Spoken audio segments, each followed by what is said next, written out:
Hi guys, thanks Lindsay. Okay, I'm really excited to be here. Can you guys move this way so I don't have to like turn? I just want to face you. Just squeeze in a little bit. You can, yeah.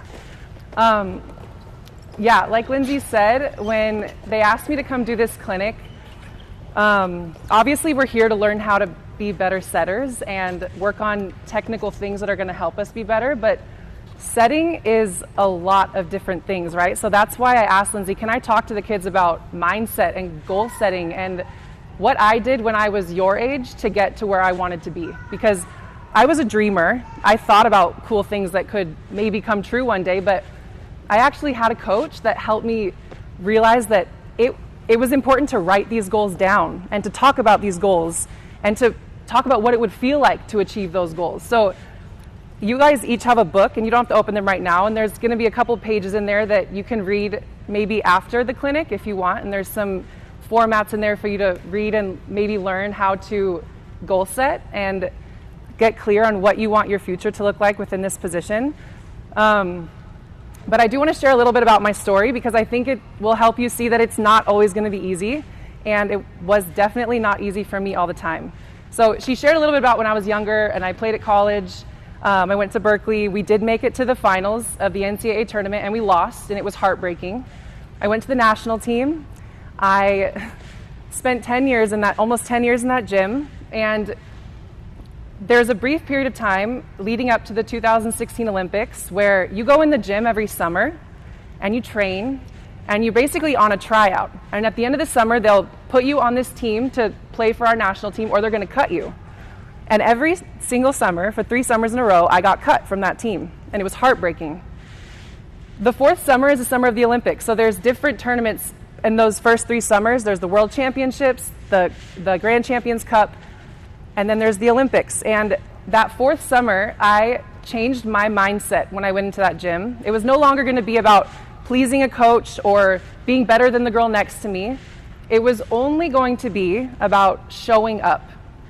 Showing up for me meant I was going to go in the gym every day. I was going to give my best effort. I was going to stay positive if there was a challenge. And I was going to leave the gym knowing I had left everything on the court every day. I was going to show up. Showing up, I'm telling you guys about this because today I'm asking you to show up today, to give your best effort, to be okay with making mistakes because we all make mistakes all of the time. It's part of the process. It's part of learning. It's hard to be a great setter. It is hard because it's so technical. To be a great anything, it's hard because you have to make mistakes and you learn as you go all the time. So I'm asking you to show up today, to be okay with making mistakes, to ask questions. If things aren't clear, ask questions. You're going to have a coach on your court. I'm here to help you be better. I'm here for you to ask me questions. So there's not a bad question ever. You can ask anything you need to know, to clarify, to help you be great today. Okay, so I want you to show up today. I want you to show up every day in your life because showing up, when you just give it your best all the time, it's the best feeling in the world. You leave it all out there. You walk away knowing I did everything that I could. The result is not in your control. And that is really hard for us as human beings to understand, that the result of a match, winning the championship, making it on a roster, having the coach start you, those things are not in your control. Your controllable is your attitude and your effort only. So today we're going to be great with our attitude and our effort, and we're going to get a little bit better. I challenge you to be okay with not being perfect, which is something that I struggle with every day of my life. I want to be perfect all the time, and it's not always easy. So one of the quotes that has stuck with me since I was in 6th grade, a coach showed me this quote. The quote is by a track star, Steve Prefontaine, and it's, "To give anything less than your best is to sacrifice the gift." To give anything less than your best is to sacrifice the gift. Does anyone have a response to what that means? Yes. Basically saying, if you don't give it your all, then you're not honoring the gift that God gave you. Beautiful. Did everyone hear her? Did anyone not hear her? Can you say it a little bit louder? It basically means, if you don't give your all, you're not honoring the gift that God gave you. Okay, I love that. That's beautiful. Thank you for sharing that. To me, volleyball was the gift to me. I loved this team sport. It was a gift that I got to play every day.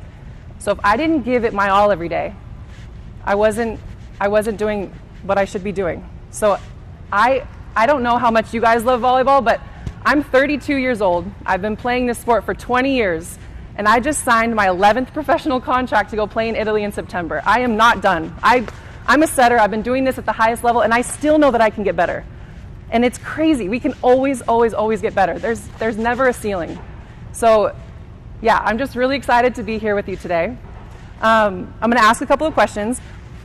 The first question is, as a setter, what are some things that you've been taught a setter is or should do? I'll start with you. Being a leader on the court and making sure that everyone's confident and trying their best. I love it. Being a leader on the court, making sure that all of your teammates are confident and they're trying their best. Okay, so that's an intangible, right? That's not physical. That's something you do verbally. Maybe you show it a little bit, but that's not even a setting skill. It's something that you can work on off the court all the time. Keeping the positivity up even if you're winning or losing. Keeping positivity up even if you're winning or losing. That's a really important one. Anybody else? What about physical things? Go ahead. Supporting your team through their mistakes and their points. Yeah, supporting your team through their mistakes and through the good things too. Always getting the second ball. I love it. Did you hear her? Yeah? Did everyone hear her? Say it louder.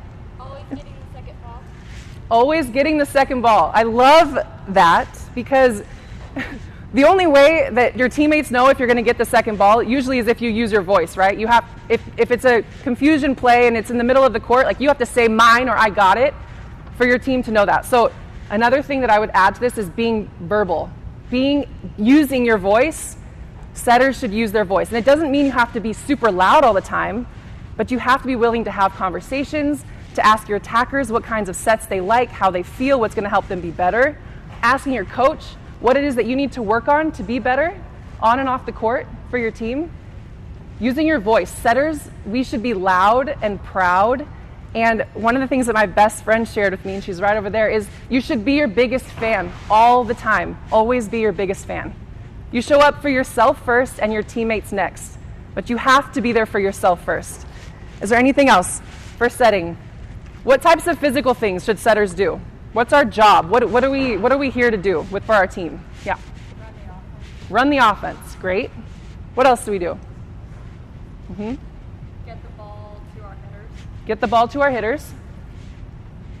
If you were to say that this is the setter's most important job, what do you think what would it be? And for some, it could be different. I know what mine is. Go ahead. Better the ball. I love that. So our job is to better the ball. If it's an out-of-system bad pass, our job is to keep the ball in system, maybe get it a little closer to the net so that our attacker can go and hit the ball. I like to say our job is to set a hittable ball. We want to set a hittable ball as often as we can. And if we can set a hittable ball with one blocker up or no blockers up, that's where the fun happens. When you can get better and better at your job so that middle blockers don't know where you're setting and your attackers can have one blocker up or none. Those are some of the greatest feelings for me. That's why I love this position. You get to connect with your teammates, run an offense, like you said, better the ball or take the second ball, be vocal. We're being leaders. What's something you said? Anything else? Okay, really quick. What are some challenges that we run into as setters? Yes. Doubles. Yes. Doubles are a thing. Yes. Our mindset. Yes. It's because there's a lot of things going on and we have to figure out, yeah, that's challenging. Yeah. Oh, like she said, our mindset too, because we're touching the ball every play, so it's a lot easier when you don't touch the ball every play to kind of shake off each mistake, but when you're touching it every single play, it's harder to get back into the mindset. This is great. So as a setter, you're touching every second ball. So most of the time, right? That's hopefully we're touching every second ball. So we're in every play, which means we have to be really good at shaking it off. If it doesn't go well, we have to be able to reset and be better the next play. And I'm telling you from experience, it's hard for me too. It's not easy. It's not an easy job to be the person you're touching the ball the most on the court and be great all the time. You're going to have difficult moments too. It's about how do we react? How do we let those go? How do we reset? What kinds of tools can we use to be better in the moment? And we can talk about some of those at the end of today, or actually I'll share a couple now before we start. Go ahead. Hesitation. Yes. Can you explain why you would hesitate? If you think like if you don't use your voice, then you would expect somebody else to get the ball. Yes. Okay, this is really good. Hesitation. Hesitation. I would love today for everyone to leave this gym not hesitating to take the second ball anymore. We're going to talk about how to control difficult balls, high balls. We don't want to be hesitators, right? We want to be confident that we want the second ball. We want to be able to set every second ball. With our hands, that would be awesome. But with our platform too. It's really important to be good with our platform. We're going to do a lot of work with our hands today. But hesitation can kind of go away if we get really, really comfortable using our voice. And we all have that capability. Everyone has a voice, and I want everyone to use their voice today, calling the ball, encouraging the person next to you, learn people's names. I want you to enjoy today, talk today, and let's break the hesitation factor, because it's hard if you're not sure, but it's your job to get the second ball. And if it's a difficult situation and it's better for someone else to set the second ball, you tell them, you say a name, Joey, go set that second ball. But in general, we want the second ball, and I want you guys to be confident to set difficult balls. I think it's really a great feeling to have a super high dig or a really fast ball and to know you can do this. I've trained this, and that confidence comes from preparation, which is my last point before we get started. I believe in really, really, really hard work. I was the first person in the gym before every practice setting against the wall. I was usually the last player to leave the gym. I was always asking for more. I loved getting better. I loved challenges. And at your age, I had visions and goals that were really clear in my mind. When I was in 6th grade, I was going to make varsity as a freshman. When I was a freshman in high school, I was getting a Division I scholarship to go set somewhere. I knew I had a vision. I wrote them down. I talked about them with my uncle. There's some stuff in your books that I hope you do when you go home tonight, that you write down your vision and you share it with someone and you talk about it and you make it feel tangible, because that's the exciting part about this. There are so many possibilities for setters, and I hope that you all just reach all of your dreams. Okay. You got it. Okay. Everyone's going to go to their court and start on a sideline, and then I'm going to be in the middle of the court, and this court right here, and I'm going to lead you guys through warm-ups.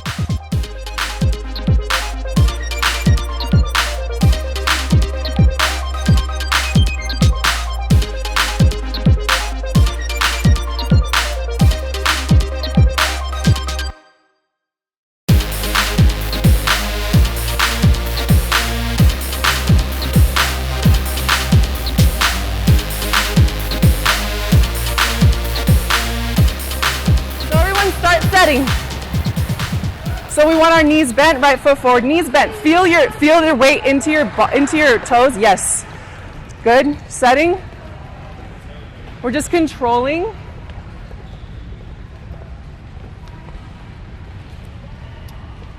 Good. So we're working on our finish.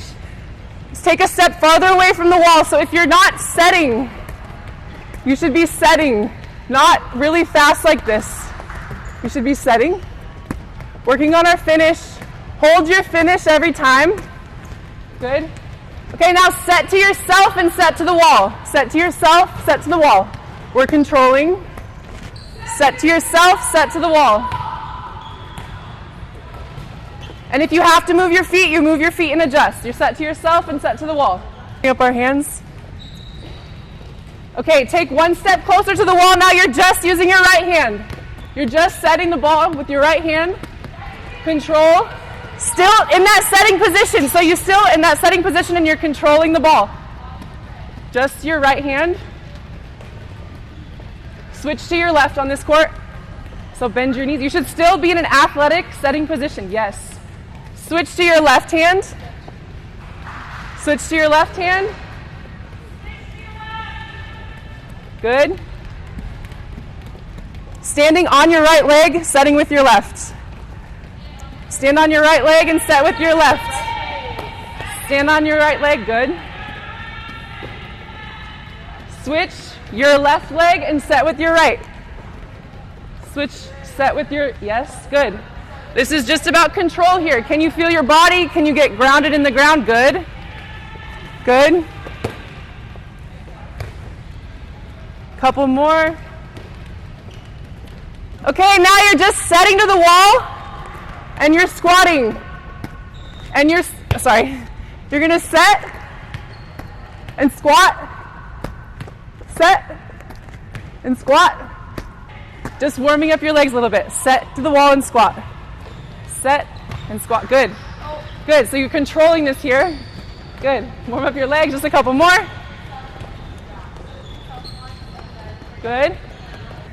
So that was just to warm up our hands a little bit, to feel a little bit of control with our body. Now we're going to do some partner setting. So I have a demo here. And it's going to be similar. I'm going to change what you're doing every so often. You're going to start by setting back and forth. So they're going to set back and forth.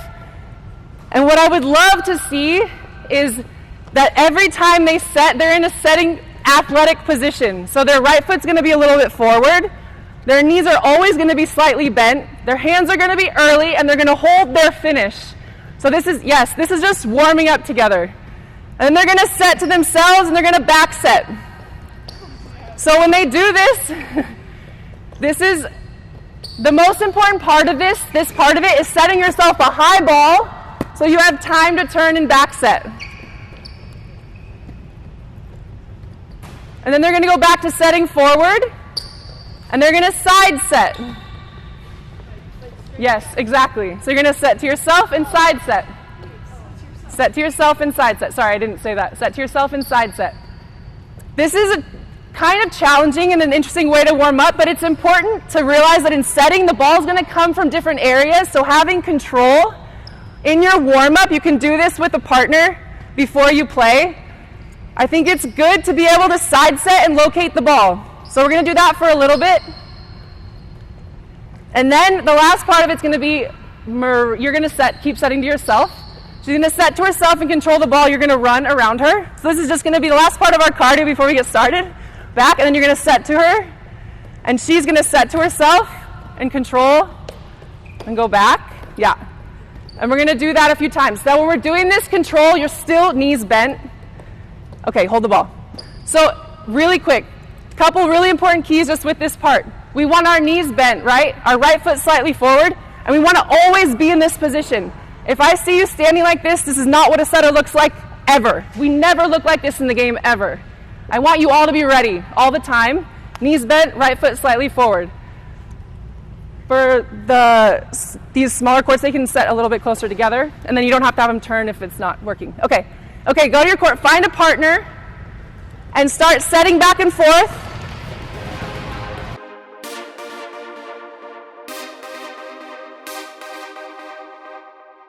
I'm going to partner with you really quick. So, what's your name again? Tannen. Tannen and I are going to be partners. We're going to pick a square on the court, okay? So this is my square. Tannen has that square. We want to set and keep each other on this square. You guys should always have targets as setters, right? We always have targets. We have targets in 4 and 5 and the pipe everywhere. These are our targets, okay? So this is the first thing. The second thing is I'm going to use my voice. Tannen is my partner, okay? So Tannen's going to set to herself and turn around, and she's going to back set. Right here, Tannen. Yes, I'm here. Okay, Tannen right here. Okay, we're talking to each other. We're using our voice. Tannen, you're going to talk to me whenever I turn. Right here. Yeah, there we go. So I hear Tannen's voice. She's going to hear mine every time. And we pick our spot on the court. Pick your spot. Talk to your partner. Those are your focuses for just a few more seconds, okay? Go back to your court. Setting to yourself, setting to your partner. Here you go.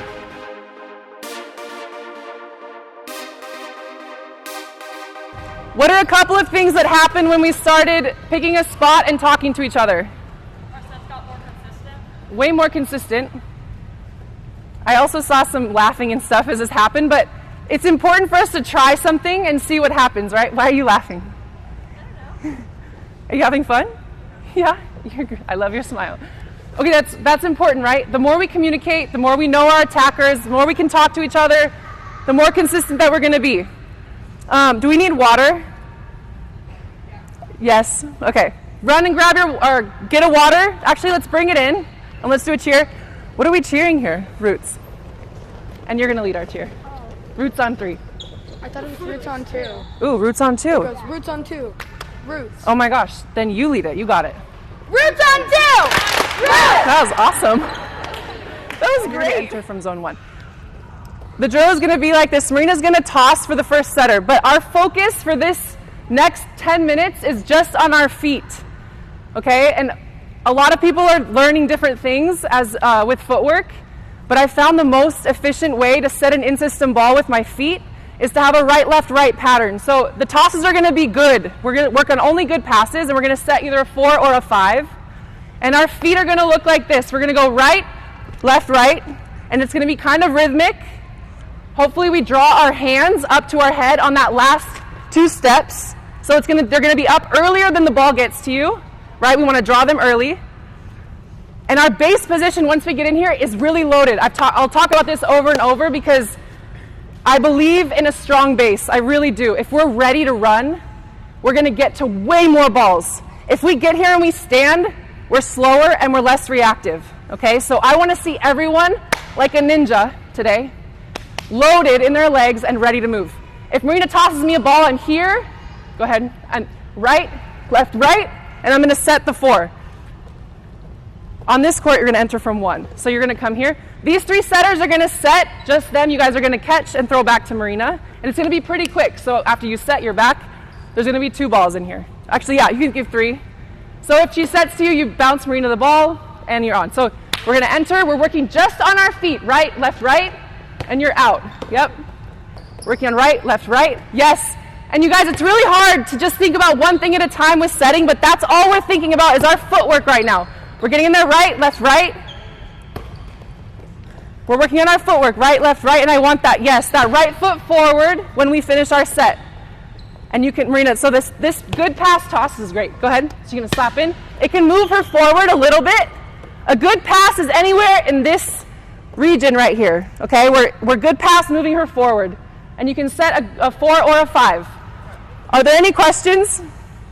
After 3 minutes of these setters setting, I'm going to say switch, and then the 3 that are tossing and catching are going to become setters. You guys are working on just your footwork for the rest of this few minutes. Are there any questions?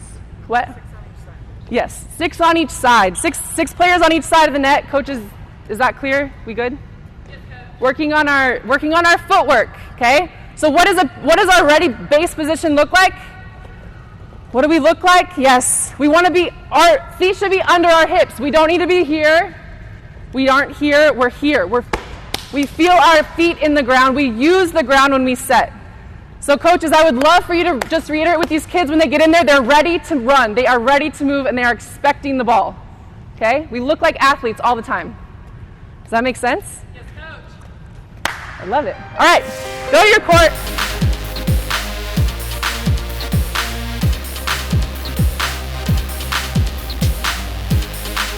What was hard about that? Does anyone have any feedback on what was difficult about that? Focusing on just using your feet. Great. I was hoping you would say that because, what's your name? Abby came up to me and asked me a question about her finish. And I love that she asked me that question, and I'm so happy. I'm going to talk about this question right now. But she asked me about her finish, and my goal for this clinic is for us to focus on one thing at a time. It is so hard as a setter when you go into setting practice to pick one focus and stay with it, because we're like, okay, wait, but my feet were there, and then no, my finish was here, and I didn't do that, and the ball was off, and there's all of these things, and it gets really, really overwhelming. But we can get better at this if we break it down and focus on one thing at a time. Most of the time. Sometimes when you're in a match, you have to think about a lot of things and do a lot of things with your players and everything. But today we're going to focus on one thing at a time. So, Abby, our next focus is going to be on our hands and our finish, okay? We just talked a lot about our feet. Good passes and our feet, staying in a rhythm, keeping our right foot forward, being in a ready posture, and it looks better, okay? That's an important piece. Now we're going to talk about our hands and our finish. So we talked about our foot, right, left, right, and our hands are here, right? This is the sweet spot. I call this the sweet spot. This is where I want to contact the ball every single time. Can everyone put their hands up in their sweet spot? Okay. If you contact the ball here and you set, do you see how little movement that is and how you're not touching the ball very long? If you bring your hands here and you set from there, you have longer contact and more control over the ball. So I want our sweet spot to be a few inches above our head. This is where we're bringing our hands all the time. If we're finishing forward, it looks like this. If we're finishing back, it's even and looks like this, okay? An important piece to our hands being here all the time is our feet. We have to be diligent with our feet to get the ball in our sweet spot all the time. If we don't work on our feet, we oftentimes take the ball from a lot of different places. So we have to be diligent with our feet to do that, right? Okay. Now, this is personally, my most important piece of setting is the finish. When I was in 6th grade, my coach told me to finish like Superman. So if you saw me when I was 11 and 12 years old, and I was setting anywhere, I literally looked like this for like a few seconds all the time when I was setting. If I was setting back, I looked like this. And the goal was hold your finish until the ball reaches the peak of your set. So if I was setting a high ball, I'm holding my finish until the ball reaches its peak, and then I'm dropping my hands back down. The goal of this next segment, it's going to be the same drill, the one you just ran, but you're working on your finish, okay? I want you to think about early hands in your sweet spot and holding your finish to your target. And as a setter, if you are in a really difficult position, like say the ball is really close to the net and you're right here and you can't net and you really need to set this ball and your feet aren't perfect, what is the only thing that's going to help that ball get to where it needs to go? Your finish, right? Because if I do this evenly, I can set a perfect go ball. If I do this, it's very unlikely that I'm going to set a perfect go ball. And it's really hard for setters to remember to do that when their body isn't in control to hold their finish. But that is the most important piece to locating, is where your hands finish. Okay? Are there any questions? Abby, does that clarify your question? Is there anything else that, no, was that it? Okay. Any other questions about that before we go? Okay, you're going to go back to your court. We're going to be doing good tosses again. And your goal right now is to think about your finish. You're going to have a sweet spot and finish either way all the time, an even finish, okay? No questions? Okay, go.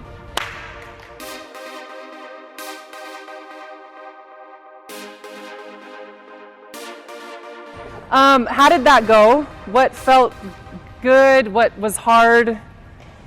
What wasn't? What? It felt easy. So what was easy about it? Just keep the ball in front and Holding sure to finish where you wanted the ball to go. It felt normal and easy. Good. Okay. That's good. It should. It should be a natural part of setting. We should always hold our finish. That's a good response, because if it's easy and it's natural, then great. But if it's hard, or go ahead. Taking a second to hold the finish, improve the location of the ball. Great. Did everyone hear her? For her, taking a second to hold her finish, improve the location of the ball. That's the goal. That's our hope, right? So that's awesome. Glad you felt that. Okay, what'd you feel? Holding your finish kind of helps you pause and see where you were. Awesome. I love it. That's great. And that's going to help you. That means you can actually be kind of your own coach sometimes too. Because if you take a second to pause and you feel where your body is, you can know, oh, I should have done this a little bit different, or I didn't hold long enough, or maybe my right foot wasn't forward, or so that's great. Yeah? I don't backset a lot, so it was really good practice. Cool. Okay. Did you work on holding your finish to your back set? It helped a lot with my backset. Cool. That's great. So one thing about our back sets too, when we think about our finish, I like to visualize a little, if there's no hoop back there, if there's a person, I like to visualize a small hoop for the ball to drop in.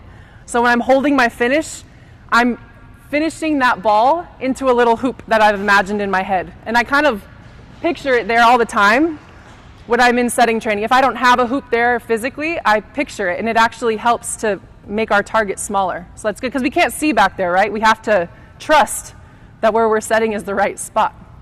Anything else? No? Okay. Okay, our next focus is going to be on out of system.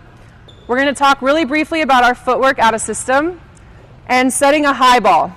Okay, there's two parts to this. So the first thing is we talked about good passes in this region with a right, left, right, left, right, and we finish. When the ball goes off the net and this direction, it's better to start with our left. So we're going to work on a left, right, left footwork pattern. And we'll just set I mean, so coaches on some of the courts, you can just set 4s if that's easier. On this court, if you want to set 5s, that's fine too. But we're gonna, yeah. So the goal is we're gonna actually enter from over here now. But so if we're entering from a zone 5, we're running in, we're here, and we're left, left, and setting the ball. I'm going to show that again. One thing really quick to clear this up, right? So when we enter, if Jay slaps the ball, I'm running into my base position first. I get here first, and then I make my move off the net. This is not what we want to do. We do not want to do this. Go, toss. And then go to the ball. We always run to that spot first. Does that make sense? Okay, so we're here. Jay tosses. I'm working on left, right, left. Ooh, don't double. But the point is we're going left, hips square, and holding our finish this direction. One of the hardest balls in volleyball is this ball to zone 2, and I get asked this all the time, how do you set that ball? It's the same thing. We go left, left, and we want to get our body behind the ball that's passed so that it's in front of us. We don't want to set and fall backwards. So we're going to do the same thing. This is 2 different balls. We're just working on this left, left pattern. Running in, left, left, and a finish. So, okay. Okay. Does that make sense? Do you see that? Or here, waiting,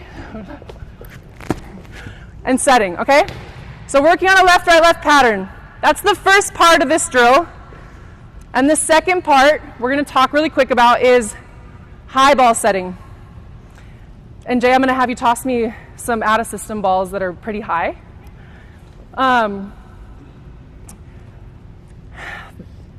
So a lot of times when a ball is dug really far off the net or really high, we get nervous. We don't want to set it anymore, so we go to our platforms because that way we won't double.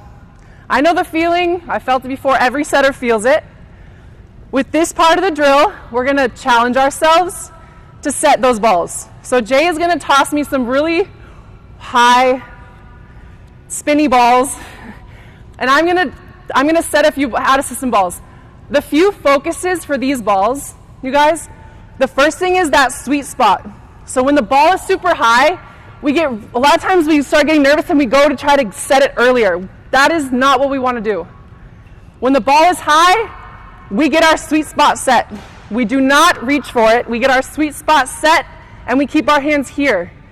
And then the finish is really, really important on those balls, okay? So those are the 2 keys on high balls. So Jay's going to toss me a high ball, super high ball, sweet spot, finish to your target, okay? Again. Oh, that's really high. Sweet spot, finish. You can spin it a little if you want. Oh. Okay, you get the point. Sweet spot and finish. Not all my sets are pretty either. It's really challenging sometimes, but I just want you to get comfortable. This is a clinic. We're working on setting, so I want you to challenge yourselves to set some of these balls that are really high and difficult. Sweet spot and finish. Any questions with the footwork, 2 footwork patterns, or setting really high balls out of system? No? Super clear? Okay. All right. Okay, go to your courts.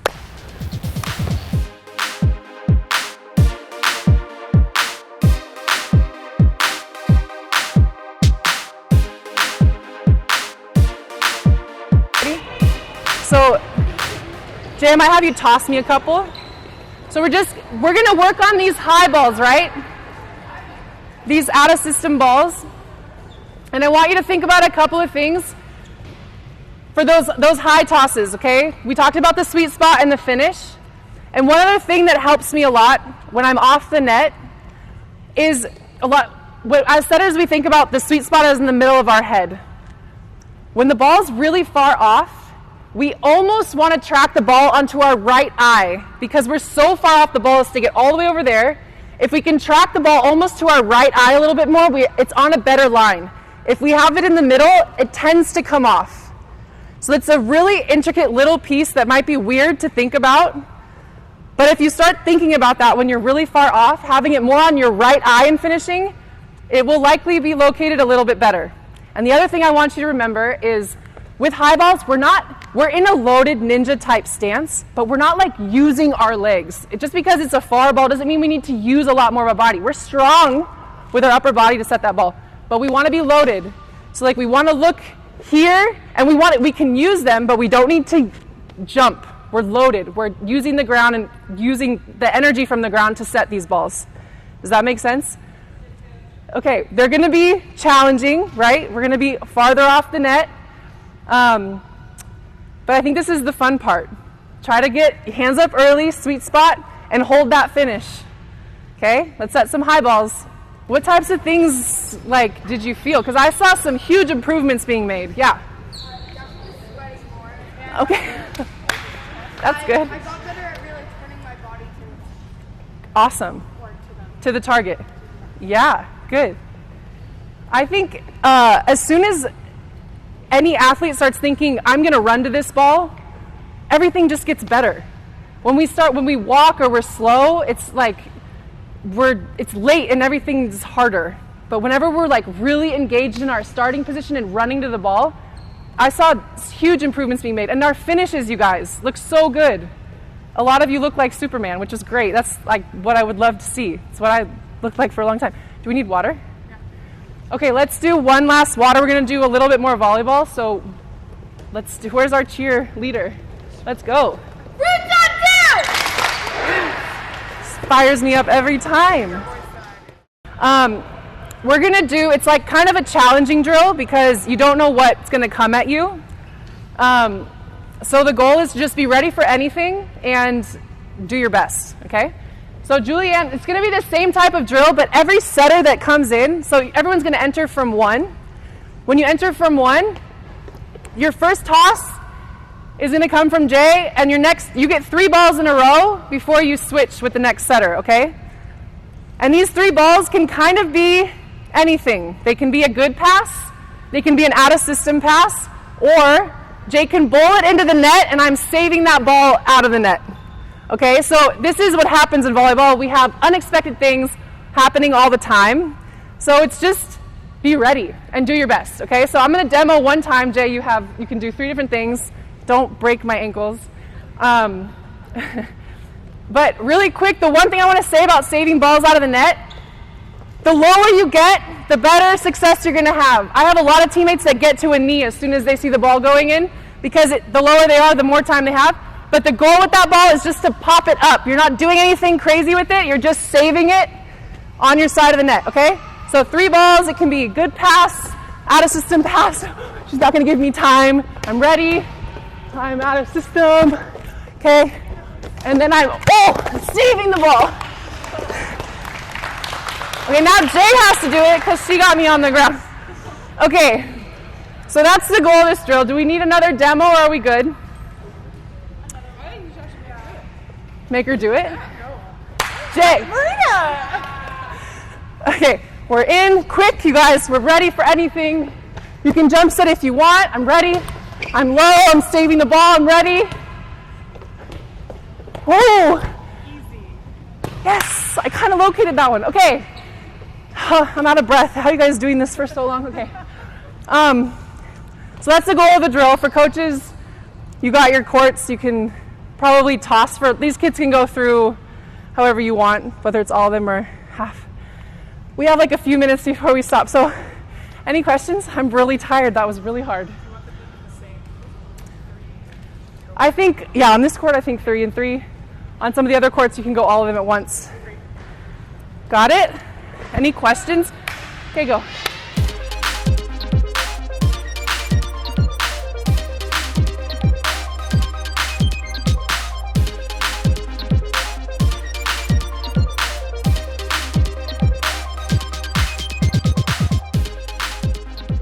Okay, how did that go?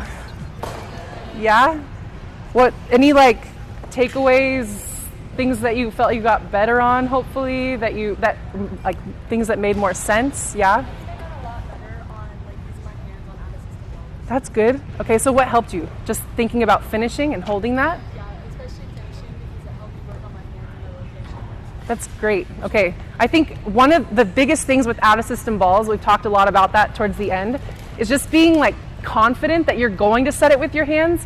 And then using your finish, because your body is not always going to be like balanced and in the best position, but if we really work on our finish and trust our finish, we can do awesome things that are really difficult when we're out of system. Anybody else have any like thing that, yeah? Setting footwork.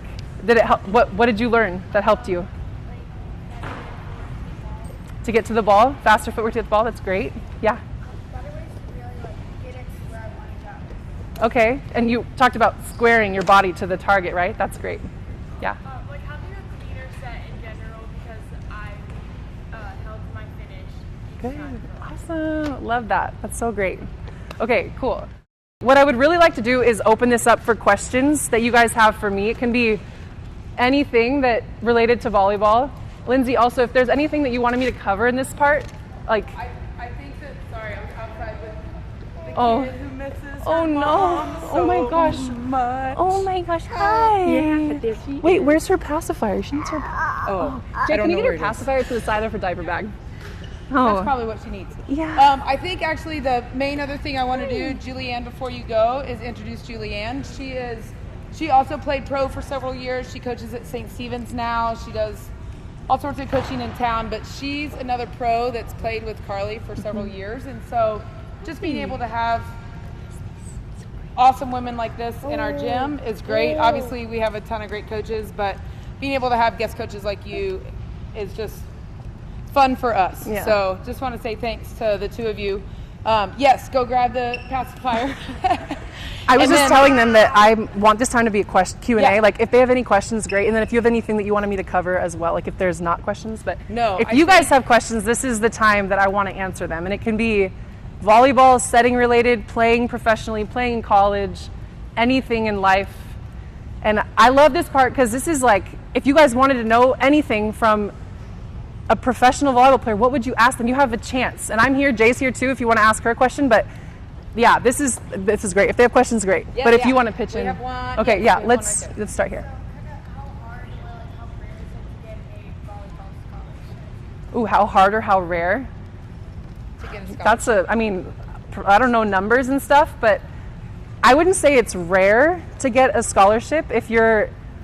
Actually don't know. I don't know what the numbers are. What I do know is if you want to play college volleyball and you have a goal to get a scholarship, it's a lot of work. It's a lot of hard work. And I feel like in the book that I gave you, there are some steps in there that I did whenever what grade are you in? 6th. So when I was in 6th grade, my first goal was to make varsity as a freshman, right? I was in 6th grade. That was the first time I ever played volleyball. I was in 6th grade. I was in my middle school team. And I was talking to my uncle, and he's like, what would you love to have happen? And I was like, I think it'd be so cool to make varsity as a freshman. That'd be so awesome. So he was my coach, my first setting coach, and he started challenging me. And I would get to the gym early, and I would work extra by myself. And I just started going after that goal. And then when I got to be a freshman in high school, my goal was to get a Division I scholarship. And it was the same thing, extra work every single day. I started lifting weights, you guys. I started lifting weights when I was 8 years old. I was literally doing squat, and I'm not saying that you guys should be doing squats and lifting weights. None of you are 8 years old, but I was putting in extra work because I wanted to reach my dreams. So it's probably hard and it may be rare, but hard work and like extra practice and dreaming and believing that you can do it, this stuff is really, really powerful. Yeah, okay, I saw a question over here. Yeah. What got you into playing professionally and overseas? Was it a friend that recommended? Did you just go over because the coach recommended? Mm-hmm. What was it like? Was it like a club tryout, or how did it work exactly? So when I was in college, I didn't even know that there was professional volleyball. Like, it was not as relevant and talked about as it is today. When I was your age, I didn't even know this was possible. When I was in college, when I was a junior in college, I was told that there was professional volleyball in Italy, in Brazil, in Germany, in all these countries. They have professional leagues. And I decided I wanted to play in Italy. So I was like, how do I do that?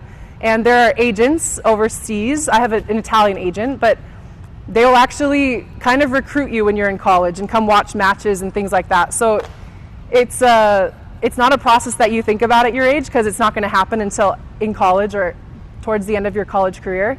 But going over there, there's professional leagues overseas that's like the NBA here. Like, there's But in Italy, for example, there are 12 teams, professional teams in a league. You travel to 12 different cities, play against different teams, and then you have a championship and a playoff, and it's like the coolest thing ever. You get to see, I got to see the world. I've traveled and played in 20 plus countries now, and they're all similar like that. Like there's a league, and here in the United States, which you guys all, or most of the Roots kids, right? The Roots kids, I don't know if you're other. It's part of League One volleyball, so that's one of the reasons Carli's here today. Yeah, so I'm actually representing a league that's hopefully going to start here in the United States in a couple of years. So that's huge for you guys. There's going to be professional volleyball here in the United States, like all over our country, hopefully in the next 10 years. Which is like my dream. I've been doing this overseas, and now I get to maybe play here and on our home soil, which is awesome.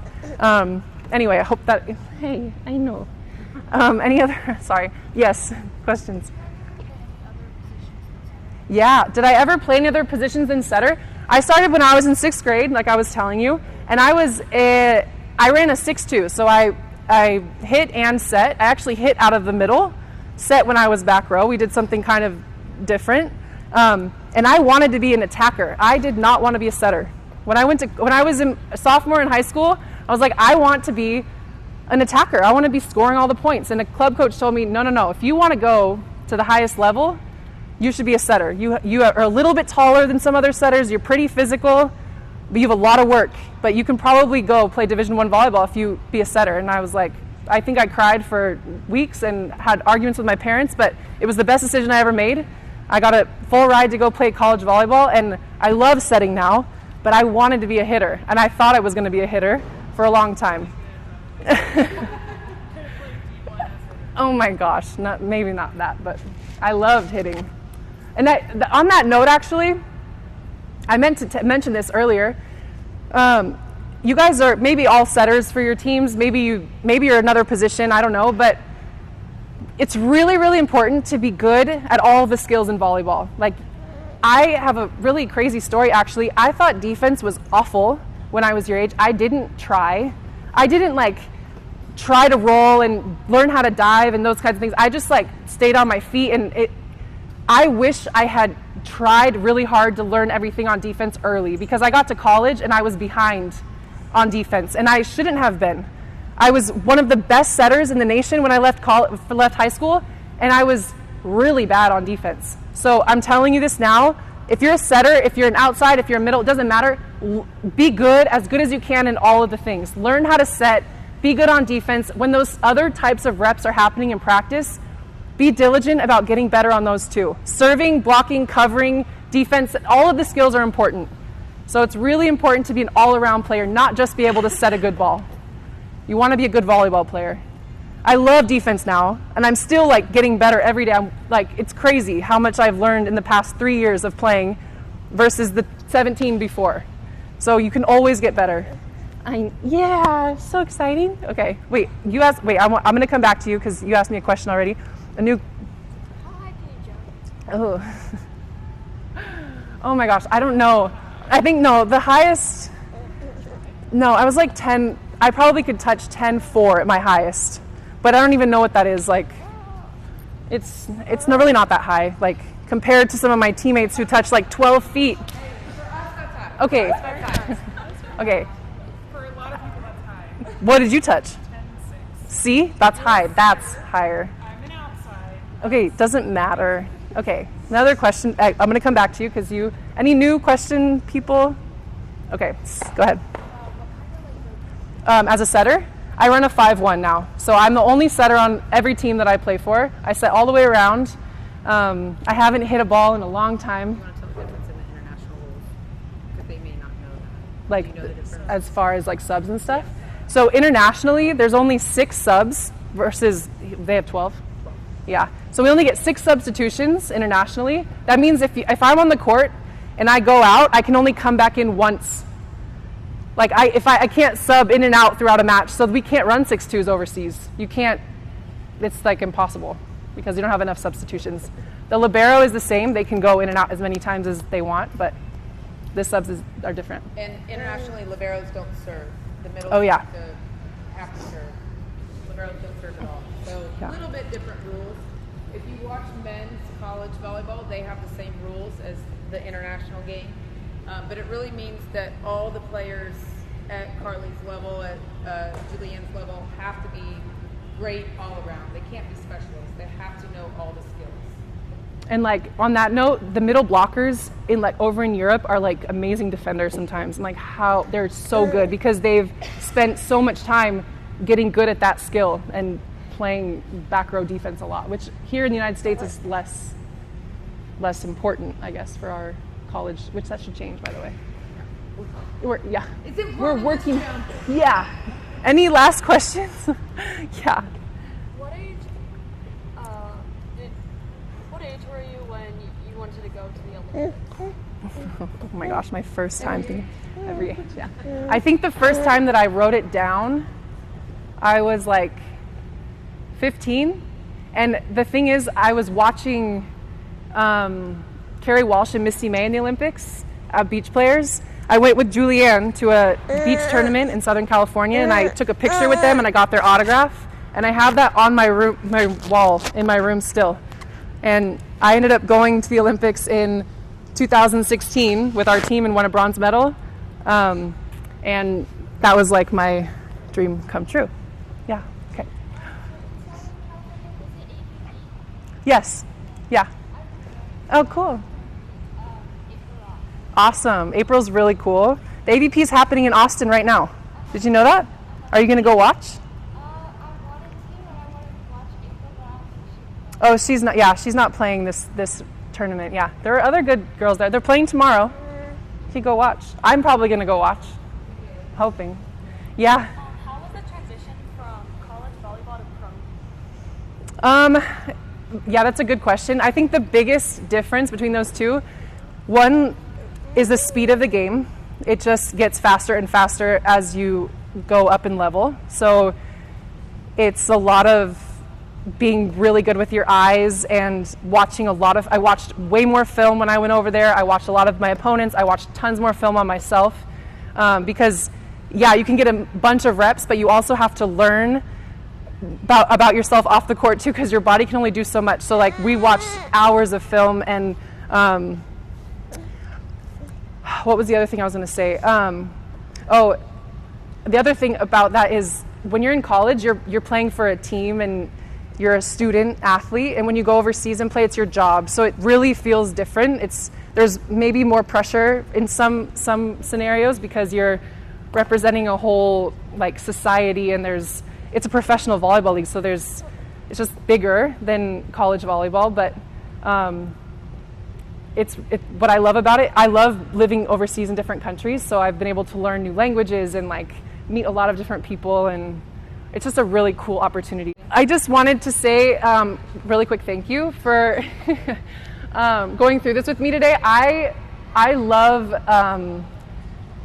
helping people just believe in themselves and like work on what they want to accomplish in life. And so I just hope that today you take away something that can help you, and I hope that you read what's in this journal, because I laid out a few things that really helped me when I was your age. And I'm going to be here for a little bit longer to answer to do autographs and pictures if you want. But Lindsay, you have the floor. I'm going to finish with just a couple things. Carli's going to kill me for telling you this, but she was actually very nervous about the clinic today. And true. The reason I'm telling you is because even though she's been in the game for 20 years, 17 years, whatever, she's still learning, and she's still trying to expand her knowledge base and get better at all aspects of it. And in this case, the teaching side of it, and interacting with a level that she hasn't played in a while. So I just want to thank you for getting outside your comfort zone, just like we ask our kids to get outside their comfort zone. So thank you for that. Yeah. And I'm going to stop it pretty much right on time, because I know we have a lot of families trying to get to Houston tonight and try to get on the road. So if you are one of those families, we're gonna call it out and say Roots on 2. Even if you're from another club, you're part of our community tonight. Cool. We'll call it out, and then if you do want to stay after and get a picture or an autograph with Carli, feel free to do that. All right, everyone come in the middle. So, Roots on 2! Roots!